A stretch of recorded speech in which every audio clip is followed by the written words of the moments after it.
Okay. Chapter 9. Removing your inner thorn. Um, what came up for me is this: is being polite or quote unquote politically correct keeping us emotionally weak? And I thought about that because, like, sometimes we don't say what needs to be said in the spirit of being nice. Excuse me. But it also encouraged us to look up the etymology of nice. We'll do that in a moment. Um, so we don't say what needs to be said in the spirit of being nice, or we accept unpleasant truths. We only accept the truth when it's unpleasant from certain people, like the elders, or someone who we perceive to be an authority over us, or someone that we trust beyond a shadow of a doubt.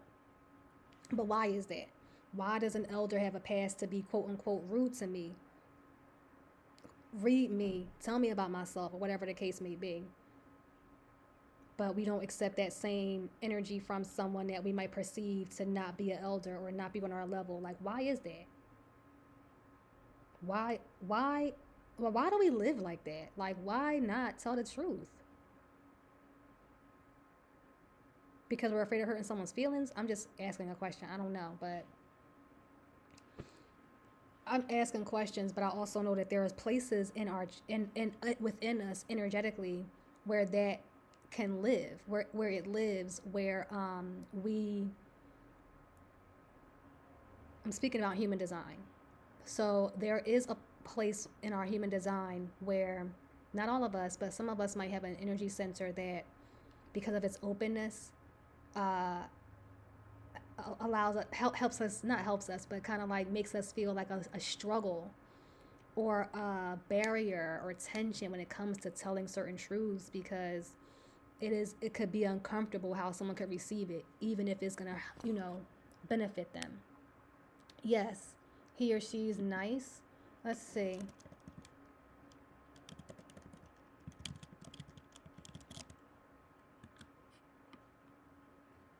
So why an etymology city?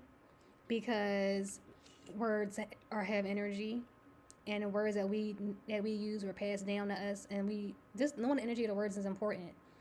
Now, whatever energy you decide to make the word be, of course, that's your energy that you're going to be infusing into the word. But it's just I just like to know this stuff, to know like what people might really be meaning when they're talking to me, and also just to strengthen my own language and vocabulary. I try not to use the word nice. Oh, that's nice, or it's a nice day, or he's so nice. I try not to use that word anymore because the origin of it is ignorant, stupid. It has evolved to be like fine or suitable, and now in the quote unquote normal or common sense, we use it to mean like good, correct, fine, or whatever.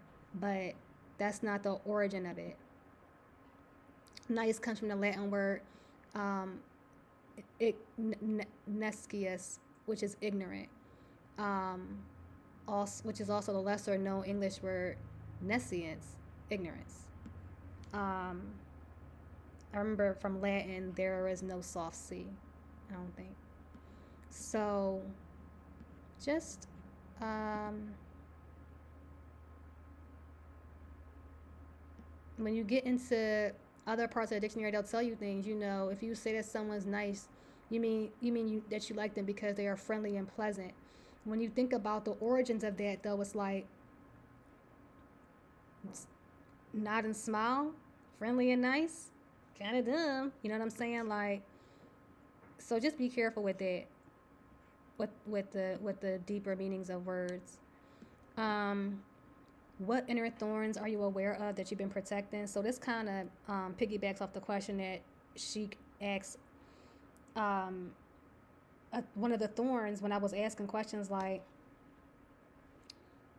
"Am I pretty enough? Am I sexy enough? Do they desire me?" Is because I'm like slim, like I'm a slim John. Like I don't really have like tits and ass and thighs, hips like the way that like video girls and video vixens and like in the stereotypical traditional way, the hip hop way. the black way or whatever. Like, I don't look like that. That's just not my natural body type. And I used to be self-conscious about that because I felt like I wasn't desirable in a sexy way because I didn't have tits and ass. Just keeping it honest. So it used to bother me to hear someone that I was with talk about someone else in an attractive way, or like have a reaction to something that they see on screen if they're reacting to someone's like voluptuous body, because I felt like you not reacting to me like that, so I felt like it was taking away from their ability to be equally or more attracted to me as well. That was a thorn I carried for a long time, and it's like, that's crazy, because it's, I'm not the monopoly police on what someone naturally finds attractive within themselves. Like, that's crazy to think that I would know. You know what I mean? And they, like I said, you looking at someone else and being able to admire their attractiveness doesn't take anything away from how you look at me and think that I'm attractive and how I turn you on. We're not that limited. So I'll stop limiting to myself in that way. So that's one thorn that I had been protecting for a while that I no longer protect. And it was a lot of just like real deep self-love, a lot of deep inner work to get me there, but not just self-love work from the perspective of my physical image and appearance and how I perceive myself, how I see myself in that way, but also just like loving myself enough to have the confidence to have really deep conversations about things that you wouldn't normally talk about with a partner or someone that you like or someone that you're dating. Things that you may have been taught, like, oh, you don't talk about that with him, or you don't tell him that. Yes, I do. Yes, I do. Yes, I do. Because who else's business is it if it's happening between me and him or her? So, and that came from I think that's the self-love piece, which is just more so like, yeah, like, I'm not going to sit here and let energy circle around in me where I'm, confusing myself or trying too hard to figure something out. Why would I disrupt my energy that way? I'm just going to find a way to be strong enough to have a conversation. So that's where that came from. I don't see. Okay, I see y'all. All right. What are some common songs and not common songs? Some songs, common sayings that reinforce protecting inner thorns. So, all right. My suggestion was "Not Gonna Cry." This song is about a woman who has been hurt and is also refusing to cry, saying the man who hurt her isn't worth the tears. But it isn't about him. Not worth my tears is pride and ego talking. Crying isn't a sign of weakness. You're not a baby. Get the fuck out of here. Like, childish mentality. Like, get that shit out of here or stop with that. It's a way to release energy that we no longer need. Shed the tears, remove the thorns. It's that simple. Juice and Tiffy B. Excellent. Thank you so much for your participation today. Let's see what they say. Johnny Cash, Hurt. This song calls out self-harm with the lyrics saying, the needle tears a hole, the old familiar sting. Try to kill it all away, but I remember everything. It sounds like he's crying for help and has given up and wishes to not feel the pain and to hide from it. Damn, that's crazy. Johnny Cash is nuts though, Juice. Out of all the songs that I thought y'all was going to put on this list, y'all, I did not expect to see no damn Johnny Cash. Not damn, but like Johnny Cash. That's awesome. Tiffy B says, X Factor by Lauryn Hill. Thank y'all for hitting y'all papers. There is a line specifically in the song, loving you is like a battle and we both end up with stars. Yes. And we both end up with scars. Just resonates so much because it was actually something I've actually experienced with a person I was in a relationship with. Hurting people, going tit for tat. No one want to leave the situation because we're both comfortable. Probably one of the most toxic experiences of my life. I think the message is that even though those things weren't working out, I still just want to be there for you. That level of dependency is quite scary, especially if the situation no longer serves you. I completely agree. Y'all heard of trauma bonding? That's all that is. Yes. X Factor is a great example. Hurt is also a great example. And I'm sure we could come up with so many more. All the R&B, right? Oh, here's one. And I am telling you, I'm not going. You're the best man I've ever known.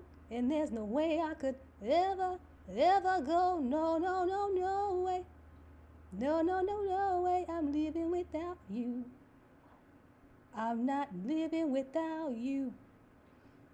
I don't wanna be free. Like, now you're taking it too far. I don't consent to that. I was singing a song for an example. You're taking it too far.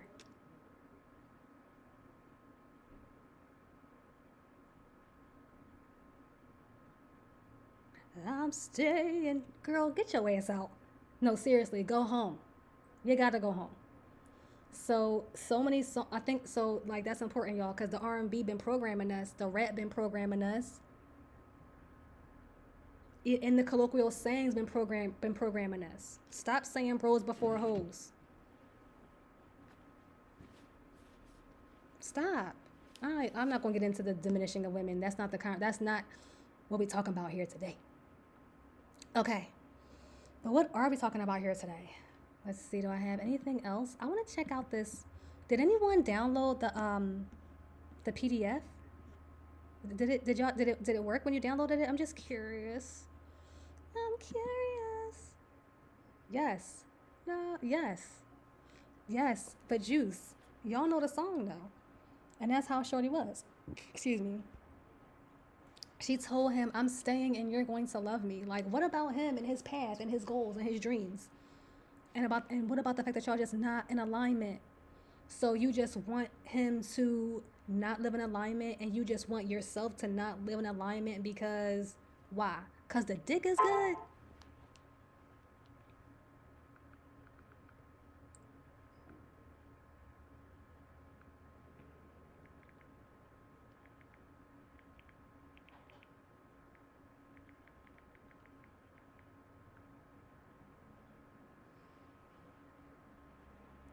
Yeah.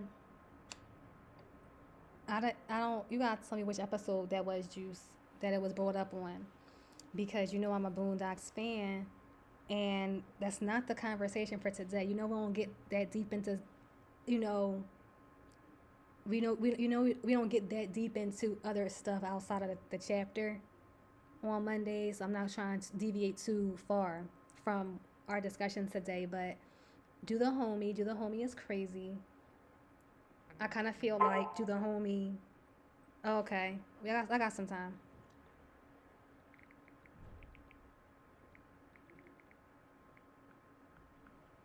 Um, we can save it for Wednesday, but do the homie sounds like a dance, but I almost think that it's not a dance based on what we're talking about. If you were with us on last Wednesday when we did our healthy intimacy stream, we kind of talked a little bit about that in the. Okay, well, I'll save that. We talked a little bit about that and the imbalance of energy and why.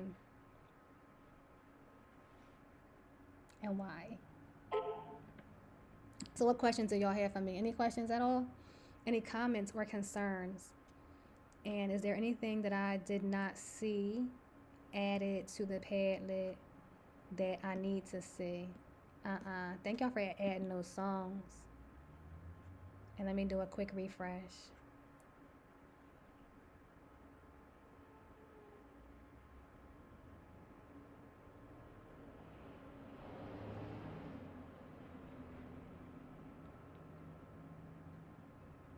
Every time we are y'all getting dizzy? Cause I'm wondering. Cause I'm like, am I scrolling too fast for the stream? Cause I just realized y'all can see what I'm doing. Shit. If that was if I fuck. Okay, you look away. Okay, fuck. I didn't even realize. Cause I be going like, and I just saw my screen and said, oh shit. They can probably see this. My fault. Mod, you gotta let me know, Mod. Because I don't know. So, family, again, just take a look at our consciousness measurement tool. Um, And I touched a little bit on trauma bonding. Sometimes we get into relationships and situations with people because so we've been told that opposites attract, but it's also like does attract like. And so sometimes you might attract a partner or a friend that is in a similar traumatic energy that you are in, or a similar low vibrational energy that you're in. Tiffy B spoke about that codependency. And a lot of times that is a result of being bound by the trauma energy that made y'all connect. You know what I'm saying? Like, we have something in common that makes us both want to drink ourselves into a stupor or go out every Friday night and get fucked, whatever the case may be that it is. And sometimes you don't know how to disentangle yourself from that while you're in it, especially from that perspective that Tiffy said, like, we're in this and it's comfortable, and I don't want to, I don't want to harm you. I don't, and I want to be here for you. Like, there is a part of me that still genuinely loves and cares for you from a genuine place, and wants to be there for you. Then there's another scenario that occurs when one of us starts to grow from that place, and we're no longer in that same energy where I needed your support. And then I start to grow. It starts to get uncomfortable because you're used to me coming over here on a Friday night, dressed up, ready to take shots so we can go out and then go get fucked. And I don't want to do that no more. And unless we start to grow together, the bond may start to not be as strong. So lots to unpack with